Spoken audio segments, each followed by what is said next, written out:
go there, I want to talk a little bit about sacred space. Obviously, this is the sanctuary. It comes from the word sanctus, which means holy place.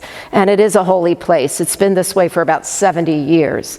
But if you look around the building, you'll see that it's been a while since there's been some renovation going on. And there's some obvious things like paint and cracks and rug and things of that nature that we've gotten the plans that we're already working on getting some bids for. But as we started thinking about the sanctuary, we also began to wonder, are there other areas that we need to think about? For example, this sanctuary is built in the basilica style, and it's a very classic style sanctuary, way back from the Gothic era. And they were building a lot of churches like that, especially in the turn of the century in the 1900s and in 54 when this one was built. A basilica is shaped like a cross. So the nave is the bottom of the cross. This is the top of the cross. And the two sides are called transepts, which in our sanctuary are the anterooms leading in to our particular sanctuary. Basilica styles are very popular, especially in Europe from days of yore, and they were brought over here. But when they planned them, they didn't think about some of the things that we would need in, say, today's world. The technology needs, the sound needs, the way that people will view things, especially now that we are streaming a service.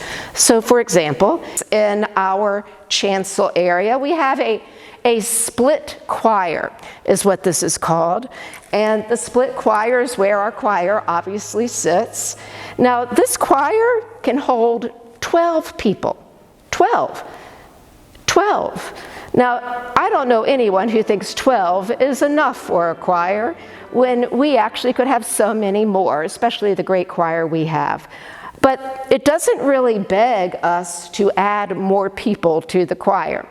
And you've probably noticed on Sunday mornings that we have to do a lot of coming out and moving around and going on these steps and coming on these steps, and we practice it and we still don't look quite right doing it. Matter of fact, we look silly some days, but we do it so that we can be seen and we can see the director.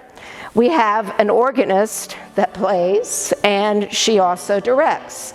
And the organ is over here in what we call the hole.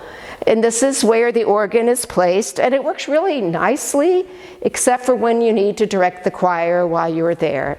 And you've probably noticed when we have special occasions, we have to drag the organ out and move it out here, and that costs some money. It also isn't the best for the instrument as well, and it just takes human people to do it. So there are ways to reconfigure this chancel area so that, first of all, it'll be more inviting and have more space for more singers, and that when we do special occasions where we have to have brass, or we want to, and strings, we'll have a more open area and not have to remove all these walls. I'd like you to think about what that could look like, especially if we were to raise the organ and put it in another place. Also in our sanctuary, we have what is called the altar back in the day, but it's in the Protestant church, it's a communion table is what it is. But way back in the time of basilicas, and even 1800s and early 1900s, really pre-Vatican II, people saw the altar as being far away, and it was further away from the people, and the priest became the kind of conduit between the holiness and what is taking place among the people. You might have remembered when the 1989 hymnal came out, they told us to move the altar forward. And now we have a table that sits here that we bring in for communion because we don't think it's a good idea to have communion and the altar and to show that really God is that far away from us. We want God to be closer to you and us to feel that closeness.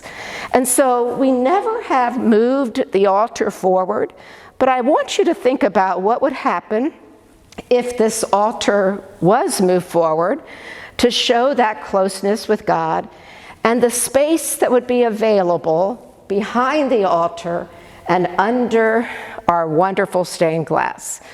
That could look really different for a choir area and for the space we need. There are a lot of other areas we can look at with that, but we think this is a good time to address these things, because at the same time, as you can see from these microphones, we are streaming a third service, and we want everyone to be able to have access to hearing and seeing what is going on. A final thing I will just mention is if you ever take a look at the entrance to this chancel area, you'll see the teeniest, weeniest doors that lead in and out.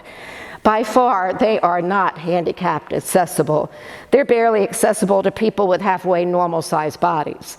And it's confining, and there are steps, and you really can't get in and out of this chancel very well. Accessibility is a very big issue.